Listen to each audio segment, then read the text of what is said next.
ကျွန်တော်ရဲ့ software ထဲမှာတရက်ထနဲ့ဘယ်ဘယ်နှထောင်ရလဲအံ့ဩစေရမယ်နော်တရက်ထနဲ့မြန်မာငွေဘယ်နှသိန်းလဲဆိုတော့မိတ်ဆွေတို့ပြပေးမယ်ဒါကဲနော်ဒီမှာနော်ဒီ software နော်ဒီမှာနော်သူ့ရဲ့ပစ္စည်းကိုကြော်ညာဖြတ်ဝေလို့ဒီနေ့ကတော့1820ဘတ်နော်၄လပဲ10ရက်နေ့2025ဒေါ်လာတရက်ထနဲ့1820မြန်မာငွေနဲ့တွက်မယ်ဆိုတရက်ကို2သိန်းပေါ့နော်ဒီမှာနော်သူ့ပစ္စည်းကိုကျွန်တော်တို့ကကြော်ညာဖြတ်ဝေပေးတာပဲလိုက်ပို့စရာလည်းမလိုတိုးလောင်ထားစရာလည်းမလိုနော်ဒီလိုမျိုး ကော်မစီကတရက်ကို1800နေ့စားအလုပ်ထက်စာရင်တော့ပို့ပြီးတော့ရတော့ဗောနော်တချို့လူကတော့မင်းဝတ်တာစားတာလဲကရင်လွယ်အစုပ်ပလုတ်တုံးနဲ့မင်းဝတ်တာစားတာလဲစုပ်ပြတ်တတ်တယ်တရက်ကိုဘတ်ငွေ1800တော့မှရတယ်ဟုတ်တာဟုတ်ပါမလားတချို့ကကျွန်တော်အထင်သေးတဲ့အကြည့်နဲ့ကျွန်တော်ကြည့်တယ်အမြင်သေးတဲ့အကြည့်နဲ့ကျွန်တော်ကြည့်နေဗောနော်ကျွန်တော်ကတော့တောမှမွေးတယ်ဟုတ်တာဟုတ်တနေ့လုံးမှတနေ့စားတဲ့လူတယောက်ပါဒါမဲ့ဒီစီဝါနဲ့တွေ့မှာပဲတရက်ကို1800ဘတ်ရတယ်နော်မြန်မာငွေနဲ့ဆိုတရက်ကို2သိန်းလောက်ဝင်ငွေရတယ်နော်ဒီနေ့ကတော့4လပဲ10ရက်နေ့တရက်ကို1800ဘတ်မြန်မာငွေနဲ့ဆိုတရက်ကို2သိန်းဝတ်တာစားတာစုပ်ပြတ်တတ်ပေမဲ့လည်းကျွန်တော်နေတဲ့အခန်း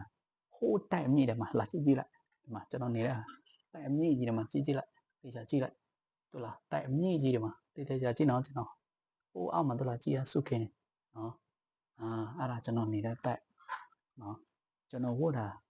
စုပ်ပြတ်တတ်ပဲကျွန်တော်ဒီလိုမျိုးဟုတ်တာဟုတ်တော်သားပဲဒါမဲ့ဒီ software နဲ့တွေ့မှာပဲဒီလိုမျိုးအခန်းတွေတိုင်အမြင့်နော်တခန်းတော့ကျွန်တော်တို့အခန်းနော်တလားဘတ်1000ကျော်တော့ပေးရတော့ဗောနော်ကျွန်တော်တို့အခန်းနော်ဒီလိုမျိုးဝင်ငွေတွေရတယ်ဝတ်တာစားတာစုပ်ပြတ်တတ်ပဲဒါမဲ့ကျွန်တော်အခန်းပဲနေတော့တွေ့နေတော့လန့်သွားမယ်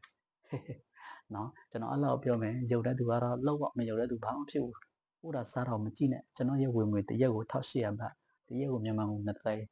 နော်ရဖို့ချင်တယ်ဆိုလာလိလာလို့ရတယ်လူမျိုးဘာသာမခွဲခြားဘူးပေါ့နော်ကျွန်တော်အဲ့လောက်ပြောပြမယ်ရုပ်တဲ့သူလောက်ပါမရုပ်တဲ့သူဘာမှဖြစ်ဘူးနော်ဒီနေ့ကတော့4လပဲ10ရက်နေ့2025တရက်ထနဲ့1800မြန်မာငွေနဲ့ဆို2သိန်းနော်ကျွန်တော်လည်းအစားတော့မရုပ်ခဲ့ဒီစီဝါရေးနော်သူများတွေလောက်တာတွေးလို့ကျွန်တော်လည်းလောက်ရမယ်ဆိုတဲ့စိတ်နဲ့ဝင်စူးစမ်းတာသူများတွေရတော့အခုကျွန်တော်လည်းရပြီနော်ကျွန်တော်ကိုကြည့်နေတဲ့သူတွေ Facebook မှာကြည့်တဲ့လူတွေလာမေးလို့ရတယ်လာသင်ယူလို့ရတယ်နော်ကျွန်တော်အဲ့လောက်ပြောချင်တယ်နော်အားလုံးမင်္ဂလာပါရုပ်တဲ့သူလောက်ပါနော်လေ့လာချင်တယ်ဆိုရင်ကျွန်တော်ရဲ့ TikTok profile မှာ Facebook လိပ်ချထားတယ်ရေးလာမေးပါလို့ပြောချင်ပါတယ်နော် Okay bye bye